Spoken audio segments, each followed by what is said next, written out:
শিক্ষা, গবেষণা ও উন্নয়ন এই প্রতিপাদ্য ধারণ করে জাতীয় কবি কাজী নজরুল ইসলাম বিশ্ববিদ্যালয়ে দ্বিতীয়বারের মতো ২ দিনব্যাপী গবেষণা মেলা শুরু হয়েছে। ৮ মে উপাচার্য অধ্যাপক ডক্টর সৌমিত্র শেখর ২ দিনব্যাপী গবেষণা মেলা উদ্বোধন করেন।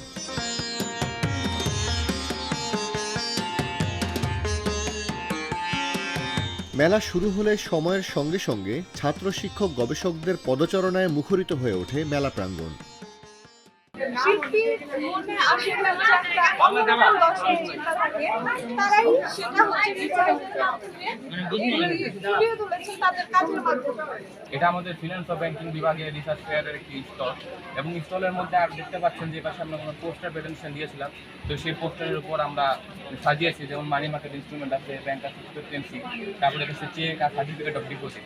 তার সাথে আমাদের স্যারদের প্রকাশিত কিছু রিসার্চ পেপার আছে, যেমন হচ্ছে যে এখানে একটা আছে মাসুদ স্যারের, পরে Sohel sir, Saiful sir, Tarikul sir, সবারই আছে।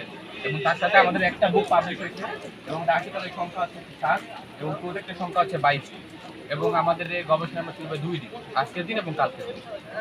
আনুষ্ঠানিকভাবে মেলা উদ্বোধনের সময় বিশ্ববিদ্যালয়ের উপাচার্য অধ্যাপক ডক্টর সৌমিত্র শেখর শিক্ষক, শিক্ষার্থী ও গবেষকদের স্বতঃস্ফূর্ত অংশগ্রহণের জন্য ধন্যবাদ জানান।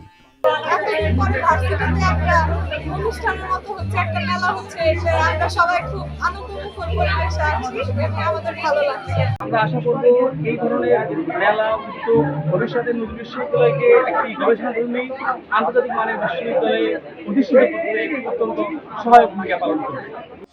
দ্বিতীয়বারের মতো আয়োজিত এই গবেষণা মেলায় বিশ্ববিদ্যালয়ের ২৪টি বিভাগ, আইকিউসি ইনস্টিটিউট অব নজরুল স্টাডিজ গবেষণা ও সম্প্রসারণ কেন্দ্র অংশগ্রহণ করেছে। সকাল থেকেই তাদের স্টলে বিশ্ববিদ্যালয়ের বিভিন্ন বিভাগ, ইনস্টিটিউট ও গবেষণা কেন্দ্রের শিক্ষক ও গবেষকদের প্রকাশিত প্রবন্ধ, গ্রন্থ, জার্নাল, গবেষণা প্রকল্প, উদ্ভাবন, গবেষণা ও প্রকাশনা তুলে ধরা হয়।